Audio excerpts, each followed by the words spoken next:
you'll remember that all of these events happened, and I believe it's this way, that there's an explanation for the 3 days with a Friday crucifixion, that there's still an explanation for the 3 days for the resurrection, even though, 3 days, 3 nights is the thing that some people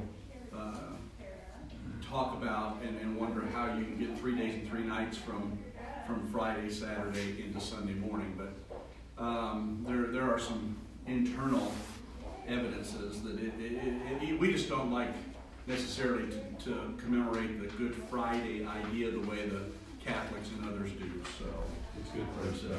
Good Thursday, is it, Bill? Okay. But because the Friday would start on Thursday evening, the way the Jews test for time, you will have all of the events of the upper room, the Passover meal, the institution of the Lord's Supper, the Lord's Prayer in John 17, them going to the Garden of Gethsemane. All of those things would have been taking place on what would be counted as Friday for the Jewish calendar. And so then the arrest, the trial, the crucifixion, all of that taking place on Friday. Okay? Then we have the events over the course of the next couple of days that result in the resurrection. But again, I'm emphasizing that all Jesus endured all of those things in order to bridge the gap for all humans. All right, and that's the big idea. Jesus' death bridges the gap between God and humanity caused by our sin. So we're going to be in the text, Mark 15:27 to 39, and I've just gone through a few of these bullet points for us to develop. The first is crucified. Pastor mentioned it a little bit this morning about 500 BC. The Persians developed the whole idea of crucifixion, but the Romans really are the ones that mastered it. And I mean, there are times where the Romans will crucify 1 million people at a time. I mean, just almost entire civilizations. At a time? Yeah, in one period, short period. I mean, they claim, well, not on the same day probably, but within days perhaps. Yeah, exactly. I mean, it's counted that 1 million Jews died in 70 AD when Jerusalem was destroyed. And many of those were crucified by the Romans. Many, hundreds of thousands. Okay, so anyway, the whole idea of crucifixion, as you know, was they either pinioned people on the cross with nails, or they tied them on with ropes. And some people would linger 2-3 days, some even longer if they were strong and hardy. Why didn't Jesus and the 2 thieves that were crucified with him, why didn't they let them hang there for days as they could have been doing? Pardon? Why did they do that? Yeah, So they couldn't raise up, breathe. Exactly. Yeah. Suffocation is the primary mode of death from crucifixion, because at some point they can no longer sustain themselves to breathe and force themselves up to be able to catch some air, and ultimately they die of suffocation. The reason why they broke the legs, though, it was the high holy day because it was approaching the Sabbath, but it was a high holy Sabbath because it was Passover Sabbath weekend. So that's why they hastened to go ahead and kill them, all right? But through a lot of historical records, archaeological evidence, we know quite a bit about crucifixion. It's interesting, though, that none of the Gospels explain much about crucifixion. They just talk about crucifixion. And it must have been because it was so common in that time that people didn't need an explanation of everything that happened with crucifixion, because everybody in those days would have known. We're the ones who try to understand a little bit more. Okay? So, I asked the question related to it because it's there in the text about the 2 thieves, and why were the 2 thieves crucified at the same time that Jesus was? Well, the answer is, first of all, one of the answers, it was a fulfillment of prophecy. Pastor touched on that this morning from the Isaiah 53 reference where he says he was numbered with the transgressors. But the other thing was this. Obviously, they had a crucifixion scheduled that day. And it would be just like the Romans. This was a high holy Sabbath day with Passover coming, and the Romans were going to crucify some Jews, almost to make a mockery of their situation. And so Jesus ends up on the middle cross, but it was not the cross that was meant for Jesus. Because that morning, there was somebody else scheduled to be crucified. Who was it? Exactly. And so, as Pilate scrambles trying to figure out a way to release Jesus, he hits on the idea of, well, I'll release one of the political prisoners at this time. And certainly, they will want Jesus to be released because, of course, as Pilate declared 6 different times, I find no fault in him at all. And so his opinion is that they could commute Jesus' sentence by this effort to let the crowd cry out. But to his horror and surprise and shock, they cried out to release Barabbas. Well, he did. And I included there in the last part of that, if anyone could have ever truly sung the song, I should have been crucified, but Jesus, God's Son, took my place, it was Barabbas. Because it was on the very cross that was intended for Barabbas. He was a thief, a robber, and a murderer. Committed murder in the insurrection. This was a bad political prisoner, probably a zealot. And Pilate would have been eager to get rid of him. Yeah, Jim. I saw a gospel track years ago. It was the gospel according to Barabbas. Oh. And it was that thought. Yeah, He took my absolutely. place. But in reality, all of us can sing that song. Yeah. Right? Okay. All right.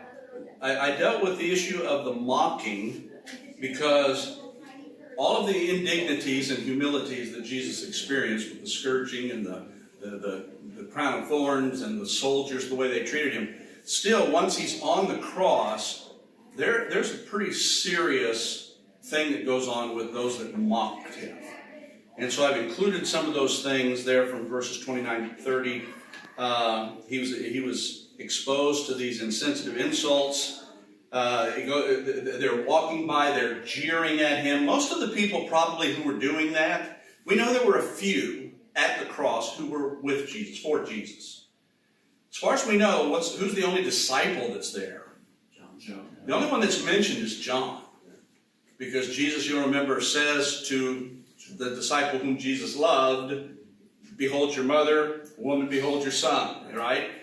But the circumstance is that these people are walking by and they're shooting out their lip and they're just saying these mocking things to Jesus. And of course, most of those were for injury. It's pretty easy to mock somebody who's nailed on a cross. Isn't it? You can't. I mean, talk about defenseless. And talk about just cruelty. These are hate-filled people to do this to somebody who's about to die. But it says that they railed on him, verse 29. And why I included that and emphasized it is this idea that they railed on him. Apparently they knew what the accusation was against Jesus, maybe from the people who had been at the Sanhedrin that said he's guilty of blasphemy. Okay? Well, the root word for blasphemy is also the word that translated railed on him. It's from the root word for blasphemy. And it's almost like they went by and blasphemed this blasphemer and had no conscience about it. So probably the very ones who that morning were crying out, crucify him, crucify him, are now the ones walking by and shouting out these insults, including, if you are really who you say you are, come down and we'll believe you. No, they wouldn't. No, they wouldn't have. And I have that one note right in the middle of that paragraph after where it says verse 30. Little did they realize if he came down from the cross, and he could have, no one else could be saved. He could have saved himself, but no one else could have been saved if Jesus had done what they said. All right, after the crowd, the mob takes their pot shots, then here come the religious people. When you see the phrase chief priests, what you need to understand is that that was made up of former high priests and some, what I put here, superior priests, really noted rabbis, for example. And so that's the chief priests who come, and they too are mocking Jesus, right? And they say basically the same thing. You know, if you are the Son of God, if you are the King of the Jews, King of Israel, come down, and we'll believe you. And yet, Bill's exactly right. They would not have. They just were mocking him. And the reason I say that, we don't have time to develop it, but you'll remember over in Matthew 27, or into 28 with the resurrection, they said, if you come down, we'll believe you. But yet it's, according to Matthew 28, when the soldiers come back from their passing out from seeing the angel and being scared to death, they go immediately to the chief priest and the high priest, and they tell everything that's happened up at the cross, up at the tomb. And it's in all probability, in my opinion, that the very first people that found out about the resurrection and what took place at the cross, at the tomb, were the high priest and the people around him. And yet, what's the first thing they do? Make a lie.